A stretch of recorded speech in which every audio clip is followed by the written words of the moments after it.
speak in the mic. TJ, we can hear you. You're joined, you're just Great. muted until we reconvene. Great, thank you. I'll be on mute until you need me. Thank you so much.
And we'll go right to open forum. Is there a member of the public who wishes to address the council on an item not listed on tonight's agenda?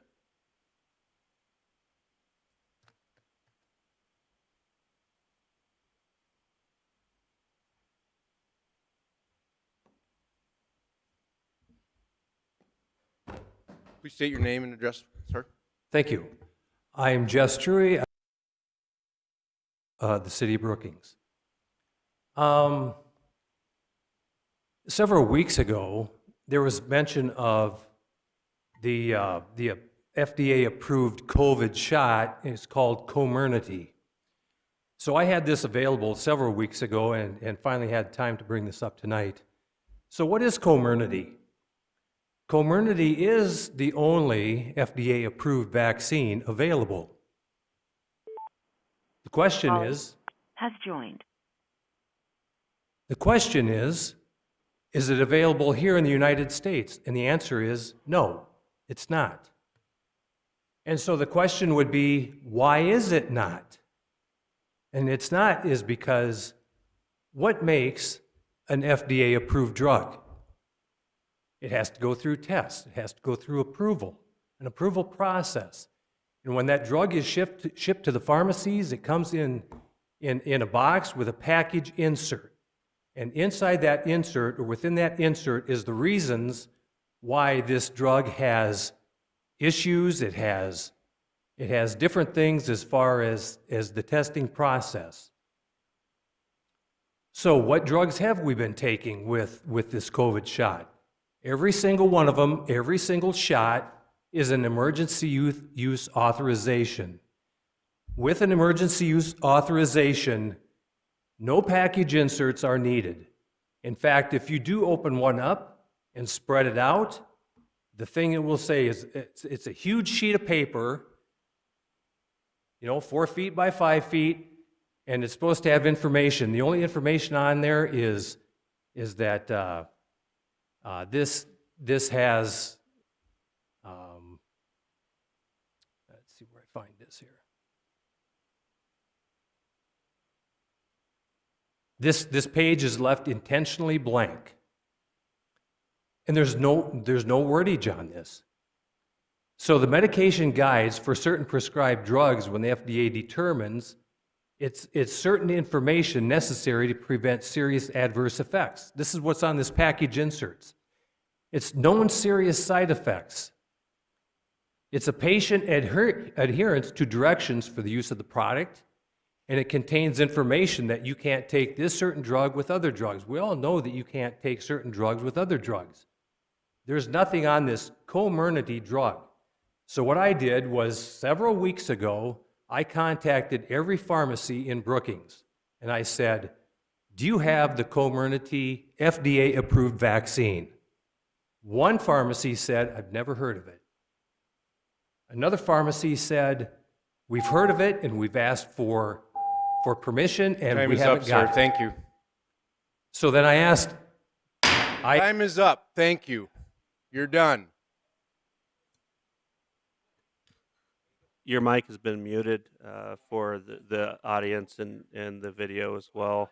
So I just want to make sure that it's clarified that it's not being recorded.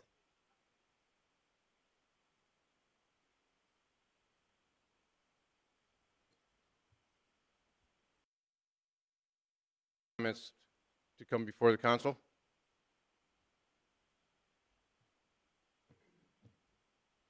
Another name on the list, but I'm coming forward. My name is Jeanette Gibbons. I live at 1709. And I'll just follow up a little bit with some of Jeff's comments, not specifically about the FDA approved, which as references to that, I will point people to listen to a 3-hour roundtable that was held in Washington, D.C. at the Hart Senate Building, hosted by Senator Ron Johnson. And to find the 3-hour presentation, not much news media coverage on that, but if you go to rumble.com, R-U-M-B-L-E, rumble.com, type in Ron Johnson as a search by the most recent, and you'll find quite a few posts for Ron Johnson. He's a busy man out there.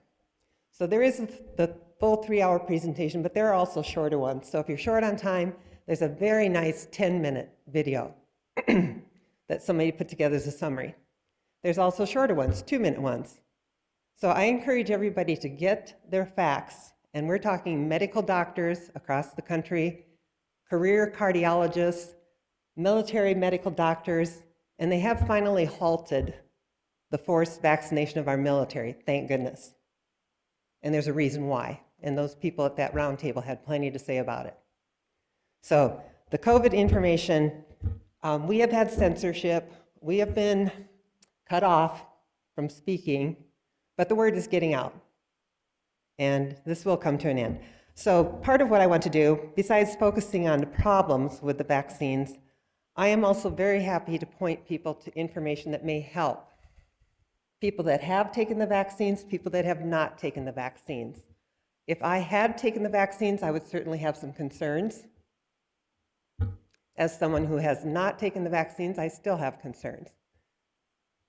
So things that I'm pointing people to for information that may help them or someone that they love is a website called flccc.net. And when you type that in, that does redirect to a site called COVID-19 Critical Care, and that is medical people that meet and discuss weekly. And I have a friend here locally who's a nurse practitioner who participates in listening to those weekly calls of medical people around the country. So again, the site is flccc.net. And I'm saying that for the advantage of the people listening that listen to this live or to the recording later. We have to get information out to people. People deserve to hear the truth, not the one-sided narrative that we've been fed for 3 years. People deserve to hear the truth. And we know that there are always more than one side to a story. There's one side, there's another side, and there's probably a centered truth. So let's get to the truth. Thank you.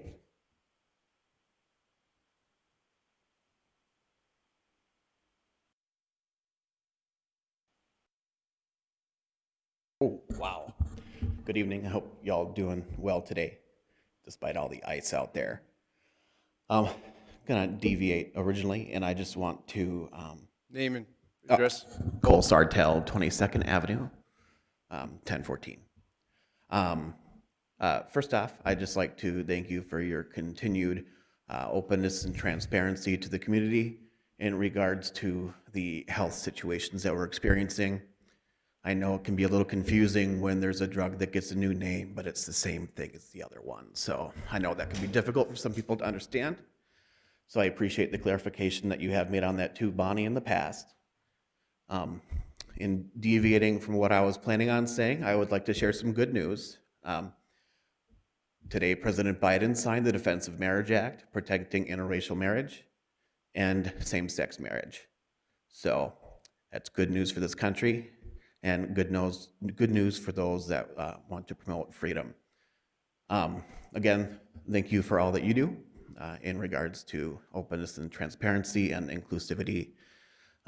I do want to note that I am working with a school board member in regards to some of the things they've had to deal with too, to try and, I know they're tired of some of the stuff that's going on too. So if there's anything that anyone needs, please feel free to reach out to me. But every single one of you, even if I didn't vote for you, I appreciate everything you do. So thank you. All right. Anybody else want to come up for open forum? Seeing none, we'll close open forum. Consent agenda. Approval of the consent agenda. Are there any items that need to be removed from the consent agenda? Seeing none, entertain a motion to approve the consent agenda. So moved. Second. Been moved and seconded. Is there any public comment on this item? Seeing none, does council have questions or comments? Please call the roll. Niemeyer, Aye. Specker, Aye. Tilton Burn, Aye. Wendell, Aye. Avery, Aye. Collins, Aye. Duran. Aye. Thank you. Item 7B, City Council ex officio reports. Councilmember Avery or Specker, do you have anything on the BMU? I have one thing on week. There was a presentation on wellhead protection and they'll be building some new wells in both the east and west fields. And there was some discussion with the joint jurisdiction, and, you know, and the city, and making sure that BMU is aware of when conditional use permits are requested. So I think, you know, that will be worked out, and I'm sure that's going to happen. Paul talks to BMU all the time. So I think it's important to protect the wellhead areas, and that's all. And Wayne we alternate, so Wayne might have something from the week before or the month before. Yeah, I would just make a couple comments, general comments, that Bonnie and I have decided to alternate. There's a monthly meeting that lasts about 4 hours. So we've decided that we'll do every other month, but each of us get the whole packet of information that the board gets every month. And yeah, it's pretty substantial. So we're both informed on a monthly basis on all the activities that are going on at BMU, and so we have the same access to information as any board member, and we're invited to be a part of their meeting. We're not voting members, but we can make comments, or if you know, somebody has a concern about something, we can ask questions, and they always have a public forum at that meeting too.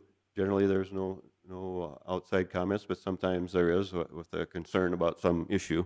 So it's a good thing, I think, for the city council to have members there, because BMU is just a very important part of what goes on in the city. We found that out when the lights didn't work here this summer, and you do that for 30 hours, and you see how important those services are and how important those people are that do all that work for us. And I went to the last meeting I went to was on November 14th. Some of the highlights there were the mayor's visit. He came and gave us our talk to the board about concerns of the city. Every month they approve all the bills. You know, it's a big item on that particular meeting was a rate survey by the Missouri River Energy Services Group. There's a small increase in the rates that's projected for 2025, I believe. And it's been several years since we had any increase at all. It's fairly minimal, and based pretty much on the cost of power is what that will be. We had discussion about one of the things that had to do with the city is they're going to reduce our light bill for our street lights, Paul. So there was some, that was one of the results of that study. We talked about, we always have a report of the quarterly financials. We had there was some discussion on the audit that they did on the city's, or the BMU financial reports, and it was a no finding, which is what you want in an audit, is to find nothing that was anything out of line. And then there was a little bit of discussion about the new wastewater and the water treatment plant and how that might affect water and wastewater rates, but fairly minimal amount. I think the water rate would increase on average household of like $4 a month. So those were some of the issues we talked about. One of the things was talked about is the transfer of surplus funds that is part of the city's budget, and that will be $2,555,000 this year, which is a set to increase $50,000 per year. So that's a big thing that they, a part of the support that they do for the city. But I condensed that from 4 hours into just a few minutes. So. All right, health system liaisons, Collins or Dorn? Any So comments? We didn't have a meeting in November, so our Okay. next report will come January from. Bree, we had that community coffee. Go. Yeah, so it went, I would say, fantastic. We had about 8 people come and talk to us, and You know, I think that number was actually really good. Wayne and Bonnie were the ones that joined me because having that amount of people come in waves really allowed us to dig into some topics and have the citizens feel like they were heard and have those kind of meaningful interactions. So I appreciate everyone who did come or shared the information about it. We talked about some different focuses of traffic or updates on general projects, just kind of that general promotion, making sure everyone is aware of what's happening with the city. And then there are a couple questions and ideas about the library and our park system. And one thing that I would like to note, and I'll ask Bonnie and Wayne if they have anything, is that several of the people we knew before, and they came with different questions or different things that they want to talk about. And I asked someone that I knew why they didn't bring it up before or email me. And they said they just didn't feel like it was ever a right time, and they didn't want to accost me. So I thought that was a meaningful interaction with us, that we could be interacting with these citizens every day, but maybe they have something that they want to share with us, that they wait until there's a structured opportunity to do so, that they didn't feel like in a council meeting or in an email was appropriate. So I'm glad they felt comfortable in those moments. Wayne or Bonnie, do you have anything to say? I think you summarized it good. It was fun. No, I thought it was very worthwhile, and I think it'll grow. You know, and there's just people who had very specific things that they wanted to bring up and talk about. And yeah, it was a good meeting. Oh, Thank you. I have one more thing to add. Sorry. Okay. So I just wanted to say the next one is scheduled in February, so we'll start advertising that about 3 weeks before. But there were several requests to go monthly, so if that is an interest of the community and of the council, that's something that we'll explore. But regardless, the next one will be in February. All right, thank you, Bree. Change orders. Item 8A, action on a legal services agreement between the City of Brookings and Stephen J. Britzman, our attorney at law, for a one-year contract from January 1, 2023 to December 31st, 2023. Paul, our city manager, will review this item. Mayor, City Council member, for 2023 legal services. I recommend changing the agreement to reflect a 5% increase, which is consistent with all employees' potential merit for next year in 2023. The agreement also has a $1,000 increase for potential travel and training. Per the agreement, Steve does provide 50 hours a month for legal services, but traditionally Steve provides 8 to 10 more hours every month than he's contracted for, just because he's such a dedicated individual. We negotiated a fee over 50 hours to ensure proper payment for this next agreement. I'll work with Steve and staff to mitigate the monthly hours when possible throughout the process. The base contract will increase to $108,223. And in January, council will have the opportunity to provide an evaluation on Steve's performance as the city attorney. I recommend approval of this agreement as written. Okay, thanks, Paul. So move. Second. Any public comment on this item? Seeing none, does the council have any questions or comments?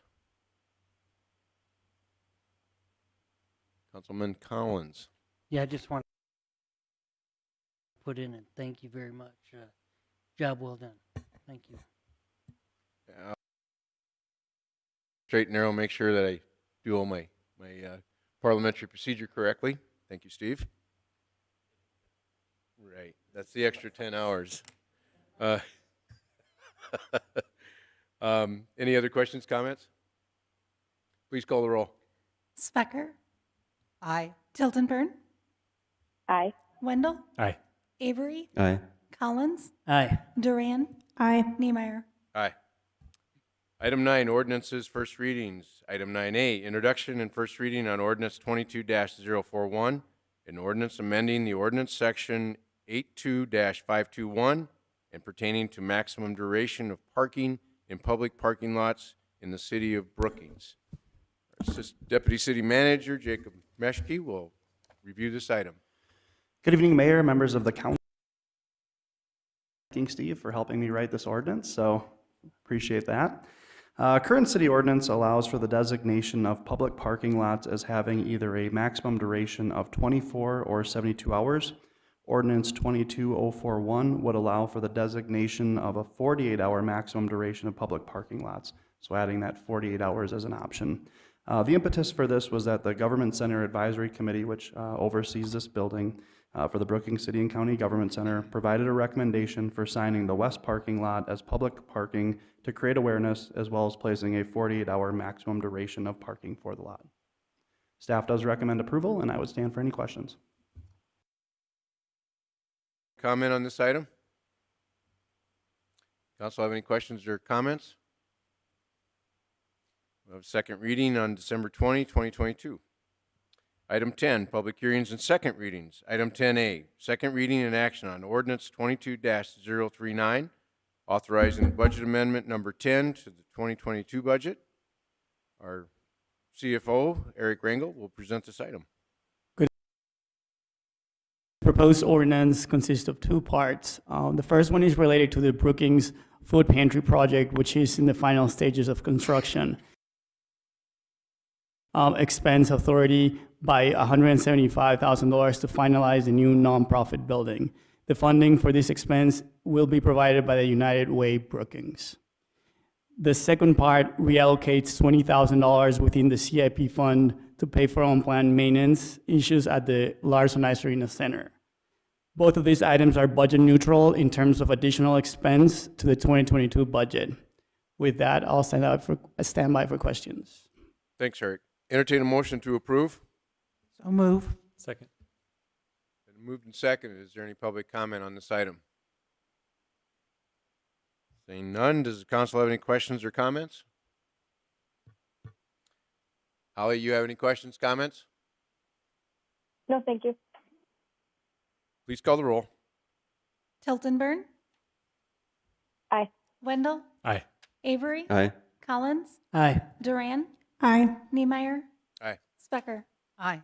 Motion passes. Item 10B, public hearing and action on ordinance 22-040, amending Chapter 94 zoning of the City of Brookings pertaining to sections 94-131, 94-132, 94-133, 94-134, 94-135, 94-135.5, 94-136, 94-137, 94-161, and 94-399.1 for purposes of amending the maximum allowable heights in the B1, B2, B2A, B3, B4, B5, Industrial 1, Industrial 1R, Industrial 2 District, and associated buffer yard requirements. Michael Struck, our Community Development Director, will review this item. Thank you, Mayor and members of the council. In a nutshell, this ordinance is looking at amending the height regulations for our commercial and industrial districts. We've discussed over the last several years about the availability of land in our community and trying to be efficient in how we utilize that land and making sure that where appropriate, we are trying to reduce some of those barriers within our zoning code to make it more amenable for developers as they seek to revitalize, redevelop, or build new. So with this proposal, I can go through it real quickly. In the B1 district, the maximum height would increase 10 feet to 60 feet, and the 60 feet is actually 60 feet in all the business districts in the B1, B2, B2A, and B3. That 60-foot height is consistent with a recent amendment that we made in the R3 and R3A districts. One of the unique things about our commercial districts is we do allow mixed-use development projects. So the one caveat to that is your residential cannot be on the first floor. So if we get in a mixed-use project where we have commercial development on the first floor, they can do residential up above. And so when they're looking at projects, they may want to go up. And what we've seen, historically in Brookings, you don't see too often in a commercial setting that they'll go more than 4 stories with your hotels or something like that. But if the opportunity presents itself, we certainly wanted to make that option available. In the B4, in the B5 districts, as well as the I1, I1R, and I2 districts, we are recommending not having a maximum height limitation. One of the reasons for that is, in particular, when you get into the B4 district, they have a minimum lot size requirement of 40,000 square feet, minimum lot frontages. Their front yard setbacks are much, much greater. In Brookings, our B4 properties are east of 22nd Avenue on 6th Street, and then we have some areas north of the Highway 14 bypass. Currently, we only have 2 properties in the city of Brookings that are zoned B5, and that is in the Weiss Industrial Park on the east side of the interstate along 32nd Avenue, Capital Card Systems in the South Dakota newspaper. Those are the only 2 properties that are zoned B5. And then we'd also recommend eliminating the height restrictions in the I-1, I-1R, and I-2 districts. Similar, those are typically associated with large lot areas, larger buildings, and we feel that it would be appropriate.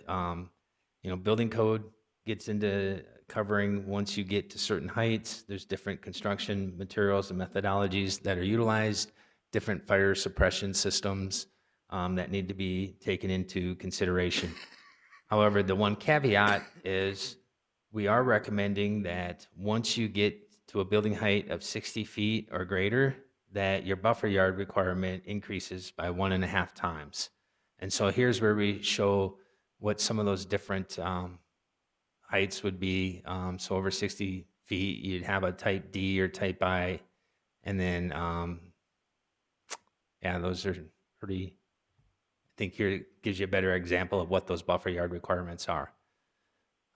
So if you got over 60 feet in height and you're a type D, from the property line to the parking lot would be a minimum requirement of 30 feet, provided you provide 6 trees and 14 shrubs per every 100 lineal feet. From the property line to a structure would increase to 45 feet and meeting those same landscaping requirements. If you choose not to go the landscaping route and you just want to provide open green space, the type I, which is kind of for your B4, B5s, would be a 60-foot buffer requirement. For your industrial areas, it'd be a 75-foot requirement if they choose not to do any of that screening with trees, plantings, and shrubs. So in a nutshell, this does come to you as a recommendation for approval from the Planning Commission. I feel it's an opportunity to allow at least that opportunity if a developer chooses to do so. And with that, I would stand for any questions you may have. Okay, thank you, Mike. Open this for the public hearing. Anyone in the public have anything to address on this? Comments, questions? Seeing none, public hearing is closed. Entertain a motion to approve. So move. Second. The moved and second. Does the council have any questions or comments on this item? Seeing none, please call the roll. Wendell, Aye. Avery, Aye. Collins, Aye. Duran, Aye. Niemeyer, Aye. Specker, Aye. Tilton Burn. Aye.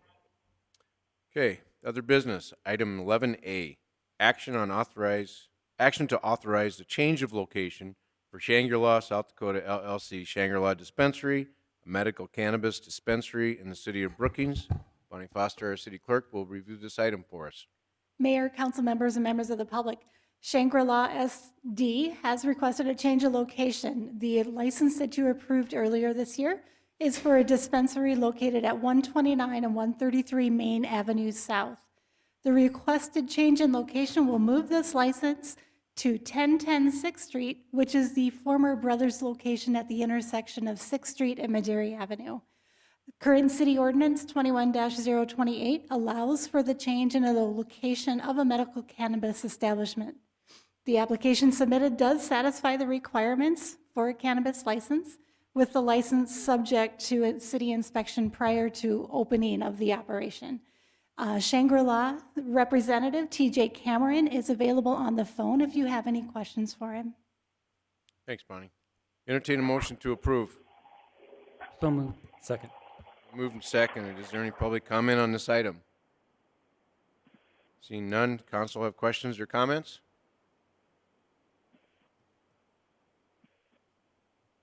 Okay, please call the roll. Avery, Aye. Collins, Aye. Duran, Aye. Niemeyer, Aye. Specker, Aye. Tilton Burn, Aye. Wendell. Aye. Okay, motion passes. Item 12, city council member introduction Thank of you, topics. council. Hello? Never mind. I just thank the council as well. Thank you. Okay, thank you, sir. Time to review upcoming council meeting agenda items. Next meeting is on the 20th. We do have a joint city council and county commission action on the joint jurisdiction ordinance. In our consent agenda, we have some surplus property, dispensary PJ Cameron, renewals, Shangri-La. Has left. cannabis dispensary renewals, and then there are some board appointments. We've got some change orders and contracts. We have lease agreements at the airport, an agreement with the Humane Society, and then a solid waste recycling contract. And then we'll have second readings on the items that we had first on tonight. And then we may have a transfer of land through the BEDC. We also have public comment and our always expected wonderful report from our deputy city manager. And then with that being said, is there anybody that wants to bring any items before to discuss in the future? Okay, so we're going to go into executive session and we will reconvene with possible action afterwards. Enter an executive session pursuant of SDCL 1-25-2.1 for the purpose of discussing the qualifications, competence, performance, character, and fitness of a public officer or employee or prospective public officer or employee. The term employee does not include an independent contractor. Entertain a motion to go into executive session. So moved. Second. All those in favor say aye. We're in executive session.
Okay, we're back in regular session. We have one item on here yet, which would be action and resolution amending the city manager's contract for 2023. And I will state the agreement. I think I'm going to read the whole thing. So, resolution amending the city manager's contract for 2023. Whereas the purpose of this resolution is to adjust the city manager's contract for 2023, and whereas the position of the city manager is a position appointed by the city council, and whereas the city council has determined it's appropriate to increase the city manager's salary 5%, resulting in a total annual salary of $170,107.43. And whereas the city council has determined appropriate to amend section 12 of the retirement of the city's manager's contract as follows. The city manager participates in the South Dakota retirement system. The city manager participates monthly in the SDRS with a 6% deduction, and the city of Brookings will participate with a 6% match. The city will fund the city manager's participation in a 457 retirement plan of the city manager's choosing, and will fund the city manager's retirement plan at 9% of his 2023 compensation. The city agrees to transfer ownership of the city manager's SDRS account to city manager's future employer in the event the city manager's resignation or discharge. Do I have a motion to approve? So moved. Second. Moved and seconded. Is there any public comment? Seeing none, is there any comments from council? Now would be the time. Councilmember Wendell.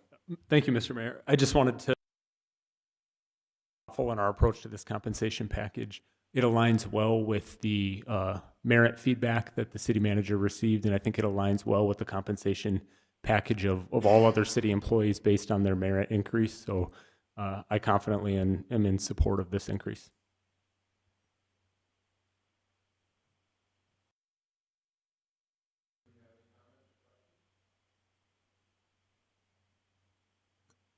Councilmember Tilton Burn, do you have any comments or questions?